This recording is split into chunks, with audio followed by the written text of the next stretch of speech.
দর্শক মণ্ডলী, কথা বলছি 15 শতকে ঈশা খাঁর শাসনামলে বাংলার প্রথম রাজধানী সোনারগাঁওয়ের অন্যতম প্রাচীন শহর পানাম নগরী থেকে, যেটি বর্তমানে নারায়ণগঞ্জ জেলার অন্তর্ভুক্ত।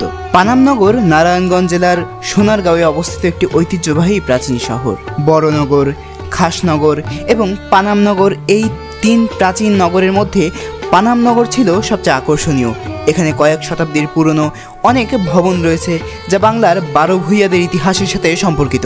সোনারগাঁয়ের 10 বর্গ কিলোমিটার এলাকা জুড়ে এই নগরী গড়ে ওঠে।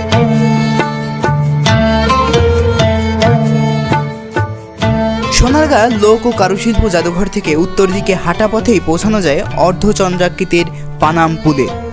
পানাম নগরের মূল প্রবেশপথে পঙ্খিরাজ খালের উপর 17 শতকে এই পুলটি নির্মিত হয়, যা আমিনপুর ও দুলালপুর গ্রামের সংযোগ রক্ষা করেছে। 3টি খিলানের উপর পুলটি স্থাপিত। পুলের নিচ দিয়ে পণ্যবাহী নৌযান চলাচলের সুবিধা দিতে মাঝখানে খিলানটি কিছুটা উঁচু করে বানানো। এই পুল পেরিয়েই পানাম নগরী এবং নগরী চিরে চলে যাওয়া পানাম সড়ক। আর সড়কের পাশে রয়েছে সারি সারি আবাসিক ভবন, যেটির কোনোটা 1 তলা, কোনোটা 2 তলা, আবার কোনোটা 3 তলা। 15 শতকে ঈশা খাঁ বাংলার প্রথম রাজধানী স্থাপন করেছিলেন সোনারগাঁওয়ে। পূর্বে মেঘনা আর পশ্চিমে শীতলক্ষায়ের মাঝেই নদীপথে বিলেত থেকে আসতো বিলাতি থান কাপড়, আর দেশ থেকে যেত তৎকালীন বাংলার গর্ব মসলিন।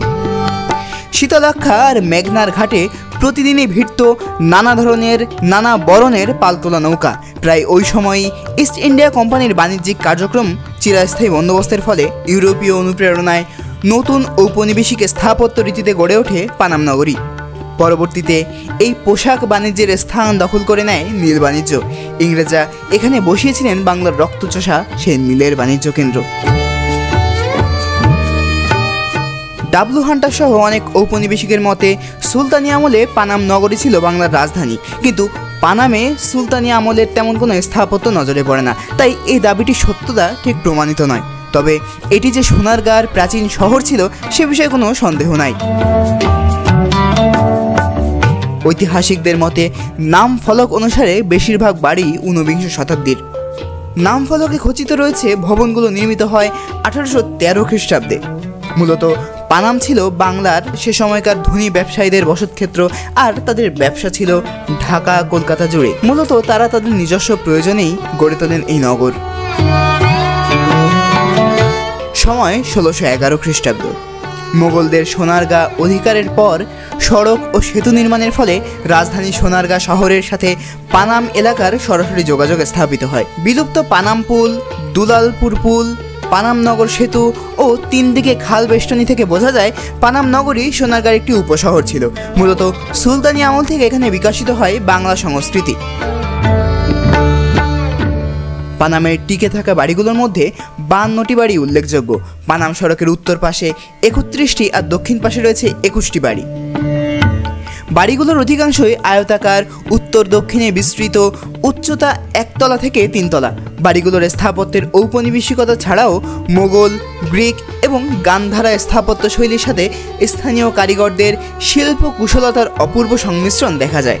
প্রতিটি বাড়ি ব্যবহার উপযোগী কারুকাজ, রঙের ব্যবহার এবং নির্মাণ কৌশলের দিক দিয়ে উদ্ভাবনী কুশলতায় ভরপুর। ইটের সঙ্গে ব্যবহার করা হয়েছে ঢালাই লোহার তৈরি ব্র্যাকেট, ভেন্টিলেটর আর জানালার গ্রিল।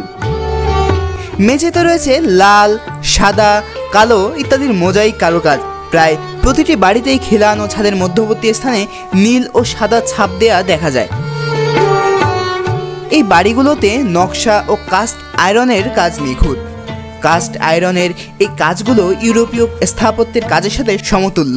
এর সাথে আছে সিরামিক টাইলসের রূপায়ণ। প্রতিটি বাড়ি অন্দর বাড়ি এবং বহির বাড়ি এই 2 ভাগে বিভক্ত হয়েছে। বেশিরভাগ বাড়ির চারদিকে ঘেরা টোপের ভিতর আছে উন্মুক্ত উঠান। তৎকালীন পানাম নগরীর নগর পরিকল্পনা ছিল অত্যন্ত নিখুঁত।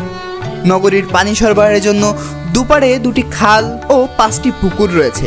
প্রায় প্রতিটি বাড়িতে রয়েছে কুয়া বা কূপ। নগরীকে জলবদ্ধতা মুক্ত রাখতে নগরীকে খালের দিকে কিছু ঢালু করে তৈরি করা হয়। প্রতিটি বাড়ি পরস্পর থেকে নিরাপদ দূরত্বে রয়েছে।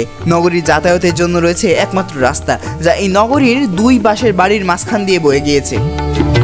নগরীর ভিতরে আবাসিক ভবন ছাড়াও রয়েছে মসজিদ, মন্দির, গির্জা, মঠ, গোসলখানা, নাচঘর, পান্থশালা, চিত্রশালা, খাজাঞ্চিখানা, রয়েছে দরবার কক্ষ, গুপ্ত পথ, বিচারালয়, এমনকি অনেক পুরনো জাদুঘর।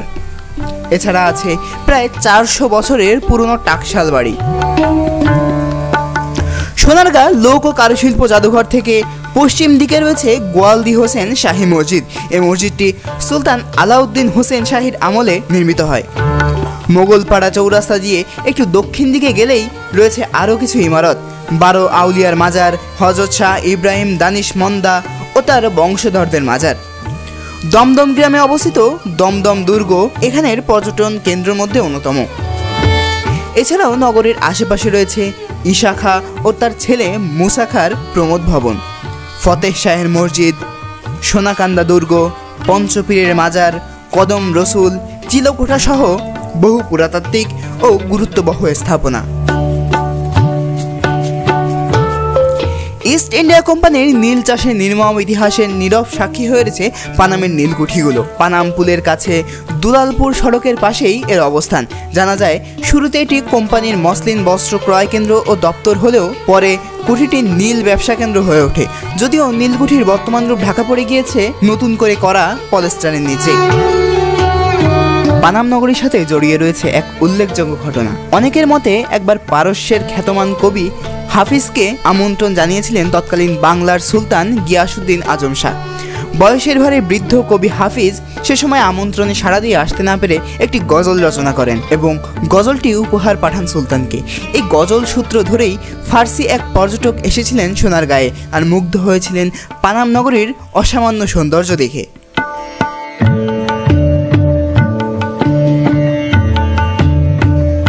দর্শক মণ্ডলী, ইংরেজ বিষ বাষ্প বাংলার যেখানেই লেগেছে সেখানেই পুড়ে ছাই হয়ে গিয়েছে, আর তারই সাক্ষী ধ্বংসপ্রাপ্ত বিলুপ্তপ্রায় এই পানাম নগরী। সোনারগাঁ বাংলার রাজধানী হয় মধ্যযুগে। মূলত তখন থেকেই পানাম নগর ব্যাপক উৎকর্ষ সাধন করতে থাকে। কিন্তু ব্রিটিশরা বাংলার নিয়ন্ত্রণ নেবার পর থেকে এখানে সম্ভ্রান্ত মুসলিমরা ব্রিটিশদের সঙ্গে অসহযোগ আন্দোলন করায় ব্রিটিশরা এখানে বাসিন্দাদের প্রভাব প্রতিপত্তি কমানোর উদ্যোগ নেয়। একই সঙ্গে তারা এখানে উচ্চ বর্ণের হিন্দুদের, যারা কিনা ব্রিটিশদের সঙ্গে সহায়তা করে, তাদের পুনর্বাসনের ব্যবস্থা করে। ফলে এখানে ক্রমে হিন্দু ব্যবসায়ীদের অবস্থান তৈরি হয় এবং একই সঙ্গে অতীতে বসবাসকারী অনেক ব্যবসায়ী যারা ব্রিটিশদের সঙ্গে সহায়তা করেনি তারাও ক্রমে এই এলাকা ছেড়ে চলে যেতে বাধ্য হয়। ফলে পানাম নগরের বিস্তীর্ণ এলাকা ক্ষতিগ্রস্ত হয়। এছাড়া ভেঙে ফেলা হয় অসংখ্য পুরনো বাড়িঘর। এভাবে পানাম নগরের বিস্তীর্ণ এলাকা ধ্বংস হয়ে যায়।